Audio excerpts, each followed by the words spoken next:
Hi, it's Glenn here from Gold Survival Guide. Today we're looking to answer the question, is it too late to buy gold? We can see here, looking at our chart of gold in New Zealand dollars, that there's been a fairly decent rise, particularly over the last year or so.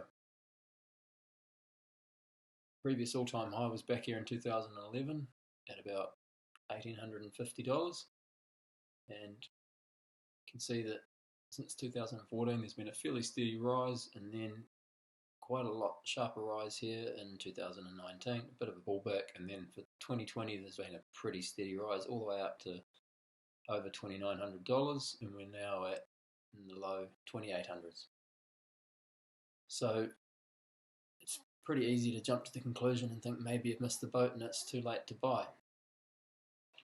But quite a lot of this move here is actually, if we jump over to this other chart, quite a lot of the moves actually due to the weakening New Zealand dollar. So this is the New Zealand to US dollar exchange rate. We can see that from 2014 here, the dollar's dropped fairly sharply from over 87 cents all the way down to got as low as 0.55, and we're currently at about 0.60. So there's quite a hefty fall there, and that in turn has helped boost this price and send it up to all-time highs for gold in US dollars. So yeah, so back to the question again, is it too late to buy? Have we missed the boat? So it's easy to think that because we're at all-time highs that yes, you have. However, we think there's actually some other ways to look at things rather than just looking at gold purely in dollar terms and trying to work out, is that as high as it's going to go? So if we jump over here to this article of ours, we can actually see that there's a handy measure here to actually compare gold, rather the gold backing of the US dollar. So how do we do that? It's the market value of the Federal Reserve's gold divided by the balance sheet of the Federal Reserve. So if we come down here, we can look at some numbers and see what they might tell us. We've got the current numbers here and just dating back over the last few years to 2013. So we can see that in 2013, in fact this number has stayed the same. The US gold reserves were about just over 260 million troy ounces. The Federal Reserve balance sheet has varied fairly significantly. 2013 it was just over 3 trillion, ticked up to just over 4 trillion in 2018, and then they sort of tried to cut back and managed to dial it back to get under 4 trillion last year in 2019. But now more recently with the COVID crisis, the reaction to that was a vast amount of currency printing, quantitative easing, whatever you want to call it. And so the balance sheet actually jumped from just under 4 million to now here in May 2020 being 6.65 trillion. So it's actually doubled in size from 2013. So the number we've got over here is the percentage gold backing of the US dollar. And so we arrive at that number by taking the total gold reserves, multiplying it by the current market price for gold to arrive at a current market value of gold, current market value of the US gold reserves. So in 2013 that was 435 billion, and then what we can do is compare that figure to the Federal Reserve balance sheet at a given date. So we can see it's basically a ratio of 435 billion to just over 3 trillion. So 435 billion to 3,000 billion, that would be effectively, which is where the 14% comes from. And it's interesting to see how this has changed over the years. In November 2018, the backing had actually dropped down to 7.7. That's mainly due to the Fed assets increasing over that time, and went up slightly there as the Fed tried to dial back its balance sheet. Now with the massive expansion that we've just seen, it's actually dropped down as low as 6.7%. And so what we can then look at is, actually we might pay to go down and have a look at this other chart down here. This is showing the gold price in comparison to what we've called the fair value of gold. And so that is the price that it takes to have the US dollar, or the proxy for that is the Federal Reserve balance sheet assets, to have them fully backed by gold, so 100% backed. And if we go back here to 1980, we can actually see that during that period of time, these two lines actually cross, which indicates that gold in 1980 was actually, or sorry, not gold, rather the dollar or the Federal Reserve balance sheets was actually 100% backed by gold. In fact, it got up to about 130%. So what we're surmising here is that at some point in time in the maybe not massively distant future, we may see that occurrence happen again. So the price of gold will get bid up to the point where it will actually back the Federal Reserve balance sheet. And so if we go back up to our table, we can look at what sort of number that might be. And so if we look over to here where we've got 100% backing of the US dollar, we've kept the federal balance sheet just the same because, well, we don't really know what it'll be, but it's probably likely to be a lot higher than it is now, but we kept it consistent. We'll assume that the US keeps their current gold reserves the same.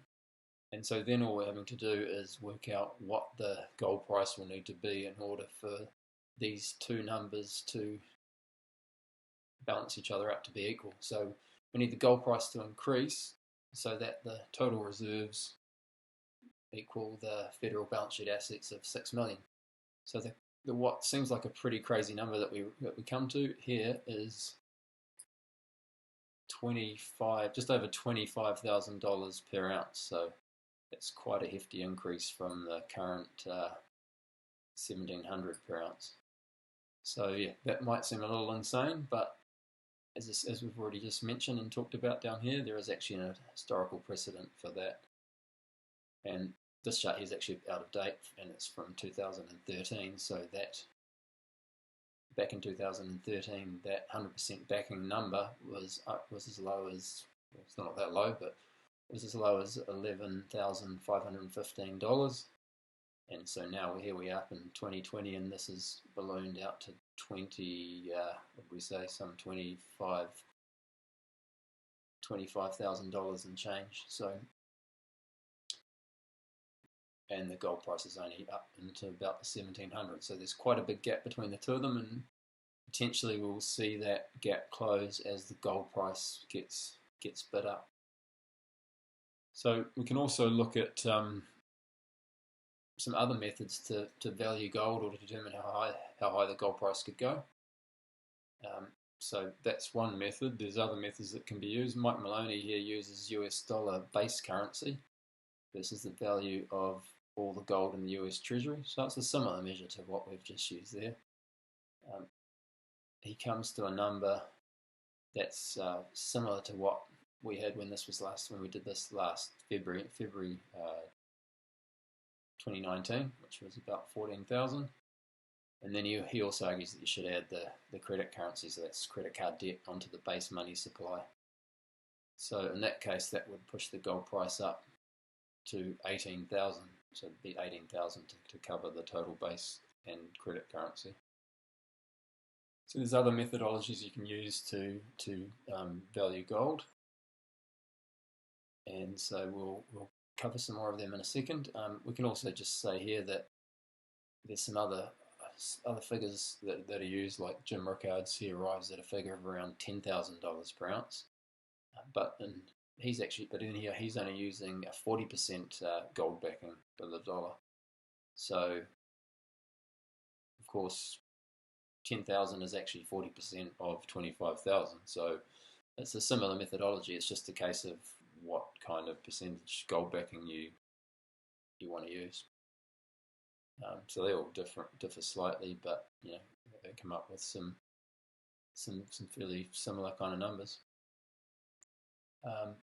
Another one is actually to look at gold backing to the debt ratio, and so this article here looks at that. It's much like we've just done, where it takes the US gold reserves and it looks back to other times there's been a debt ratio reset, like in 1934 after during the Great Depression. And so back then the US national debt was 27 billion, and so the price of gold had been reset to just $35 an ounce back at that point, and so that amounted to $27 billion worth of gold. So in 1934, the value of the US gold was therefore 26% of the national debt. We also did that same calculation for 1980. So the US national debt had jumped up to 877 billion. Price of gold had spiked up in the early 1980s to 887 per ounce. Gold reserves were about the same as what they are today. And so then in 1980, the US gold holdings amounted to 26.4% of the US national debt. So that's actually basically the same percentage as it was in 1934. So then we can go and do the same calculation for today, and we can look at what the US national debt is currently, which we can see here, 24.9 trillion. Gold reserves around about the same. And so to achieve a 26% backing of the US debt, that would require a book value of US gold reserves of just under 6.5 trillion. So right now the book value is only 445 billion, using the current today's gold price of just over 1700. So to reach a 26% gold backing and effectively do a repeat of what happened in the 1934 and 1980, then the gold price would need to increase just over 14.5 times. So this comes to a gold price of, funnily enough, $24,925 per troy ounce, which is a very similar number to what we just achieved in our calculations earlier using a slightly different methodology. So of course with these numbers there's no guarantee they'll reach them, but the point is here that there is a historical precedent where they have happened before.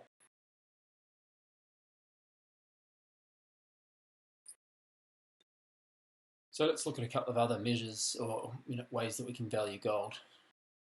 So let's jump over here to the Dow-gold ratio. So what's that? The Dow-gold ratio, it's just simply the value of the US Dow Jones Industrial Average, which is the main stock market index in the US, and that's divided by the US dollar price for an ounce of gold. So at recent, this is actually recent prices, not current prices. It was just under 22,000 divided by about 1,600 comes to 13.89. If we jump over here to our latest chart, we actually get a pretty similar number as of today, and that's this little black number here, 13.86.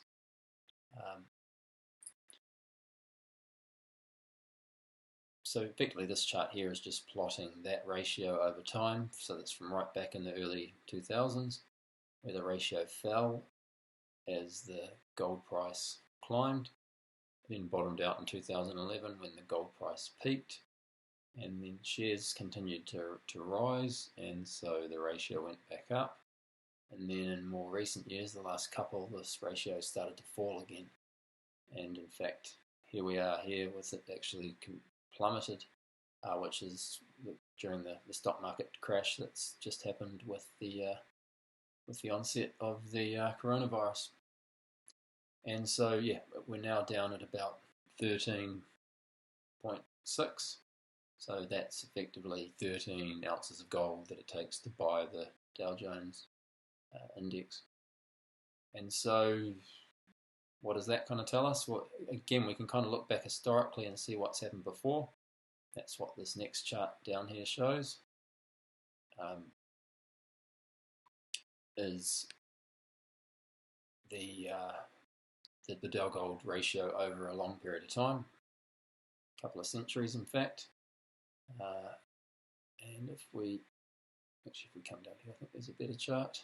Yeah, this one here's got a couple of extra lines on it. So the interesting thing to take note of here is this line that's drawn on. Gold standard era that side, fiat capital era this side. This is an excellent chart from Gold Charts R Us. Highly recommend visiting them. And so from 1913, when the Federal Reserve was created, we can see that this ratio has had much bigger spikes up and spikes down. So along here, these show when stocks were valued high and gold was valued low. Conversely, down the bottom here is when stocks were at low valuation and gold had high valuation. So they kind of happened in certain periods of time. We can see this was in the Depression era. Stocks were high, gold was low. It corrected down to here when gold became high. When we look up into here, we saw a similar thing at the start of the 1970s to down here in 1980 where gold peaked out and the ratio got down to about 1.5. Then in the early 2000s, dot-com stock market bubble, we saw stocks getting a really high valuation. Conversely, gold was crazy cheap. And so then in the recent years, we've seen that trend somewhat reverse and headed down to the ratio got down as low as, what's that there, 5, I think that was about 7 in 2011. And then we've seen it rise up since then. And this is much like, if we look at this other blue circle here, much like what happened in the middle of the 1970s, about 74, 75, where we saw a similar sort of change of pattern before it fell again. So our pretty blue arrow here is just extrapolating out, could we see a repeat of what have happened in these previous sort of times of monetary trouble? And so will we possibly see the ratio head down from its current sort of 13, 14 range down to somewhere around here? Maybe it'll overshoot this time and get actually below 1, get down to 0.5 or something like that, which will mean that it takes 1 ounce of gold to buy all the stocks in the Dow Jones Industrial Average. In fact, if it gets down to 0.5, you'll be able to, an ounce of gold will buy the industrial average twice. So so that's just another measure that shows that gold has still likely got a way to go higher yet. Right, and so now the next measure we're going to look at is the housing to gold ratio. So this is much like the Dow Jones Dow-to-gold ratio that we've just looked at. It's just taking the median house price. You can do it in any country in the world, taking the median house price and seeing how many ounces of gold it takes to buy that median house price in a country. So in this case, we're using New Zealand. And so, as we can see here, as of the latest data, end of February 2020, median house price had jumped up there to get to 640,000, while gold in New Zealand dollars at the end of February had also moved higher and it was at 2,500. So we take those two numbers and divide one by the other, and we end up with 256 ounces. So that means that 256 ounces of gold will buy you the median priced house. And so here we've got a chart looking at that just over the last, 10, 15 years. In the mid part of the midpoint of the first decade of the millennium, we got up close to 500 ounces. It dropped down to here as low as 125. I think it came to about 155 or something like that from memory. That was in 2011, and then from there, looks like the ratio rose back higher again and got up to about 350 before dropping down. And it seems like maybe now we've reversed trend a little bit and the ratio is falling. And of course, these numbers are a bit out of date because we're now in May, and the real estate prices are from back in February. And given what's going on, it wouldn't be unreasonable to think that house prices may fall a little bit in the coming months as a result of this the high unemployment rates that we're likely to see after the lockdown. So this ratio is likely to head a bit lower. How much lower? Well, if we look back here at a more historical chart that goes right back to the 60s, we can see that at the end of the 1970s, which that was this period down through here where there was the last precious metals gold bull market. In 1980, the ratio actually dropped down to as low as I think it was 55 ounces. So 55 ounces of gold bought you the median priced house in New Zealand. So again, that's we're at that 1980 date that we've seen on a couple of the other measures that we've done. And so if history were to repeat and we got down somewhere down to as low as that, maybe not 55, maybe even 100, then we'd see this line here carry on down, and it would take 100 ounces or maybe less to buy the median priced house in New Zealand. So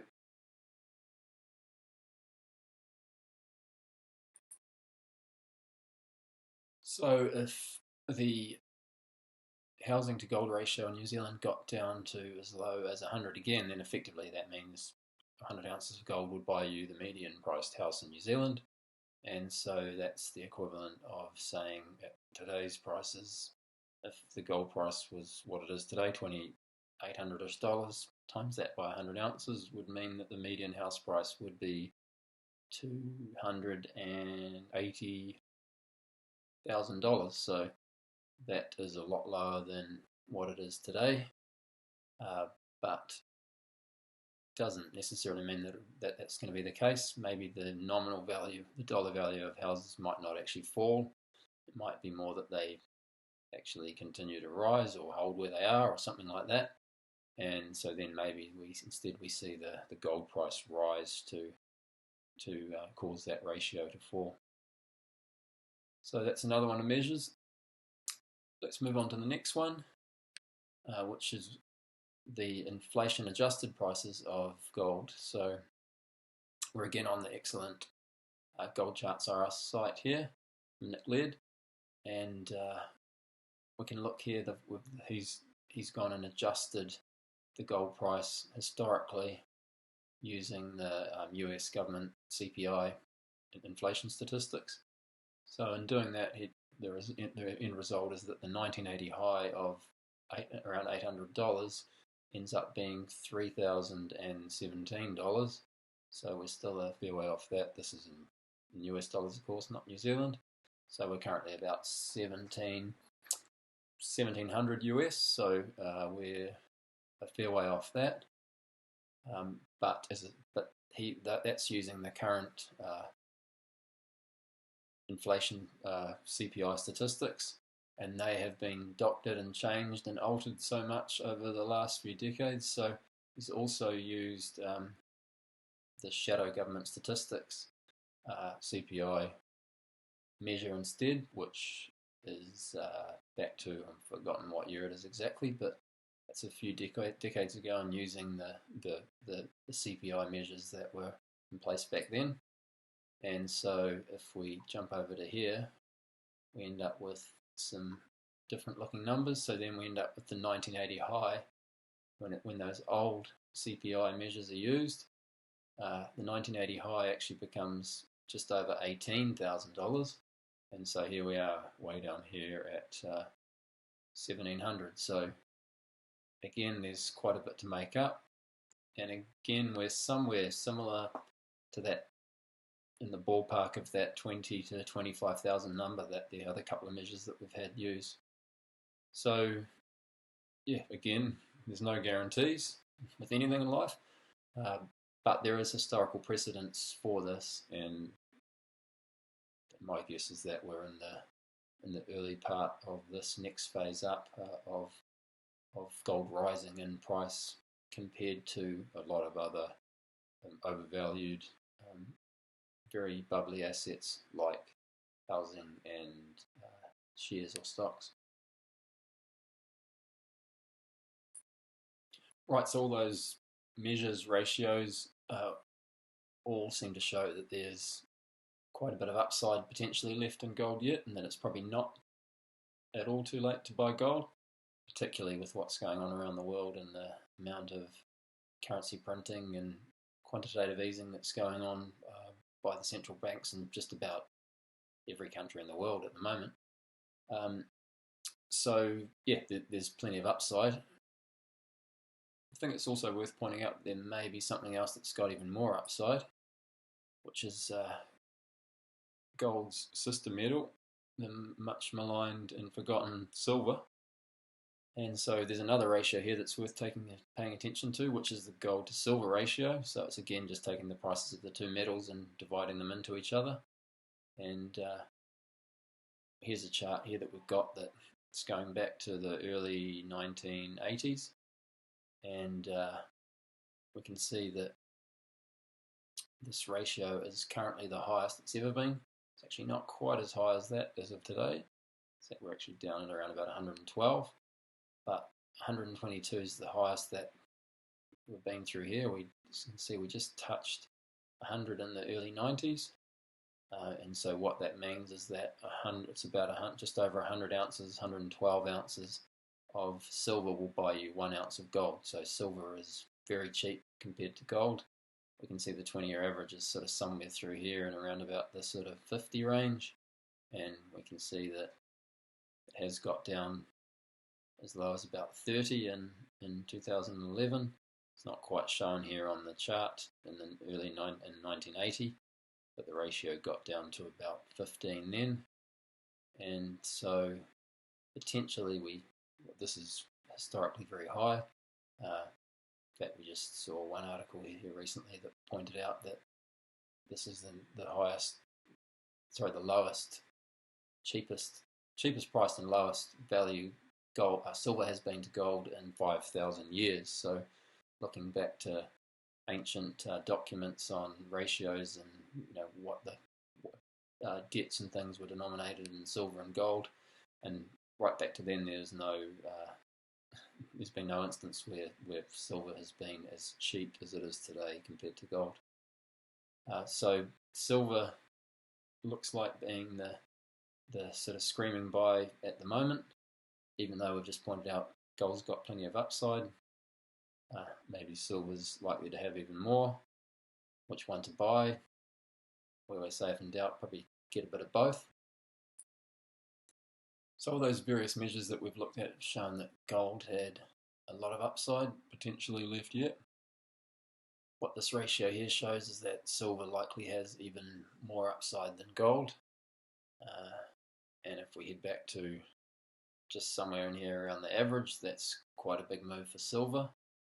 If we head down to somewhere like the low that the ratio reached in 2011, again, pretty big move. And if we get down to somewhere down here and around the 15 range that the ratio got to back in 1980, that 1980 date again, then that is potentially a very big move for silver.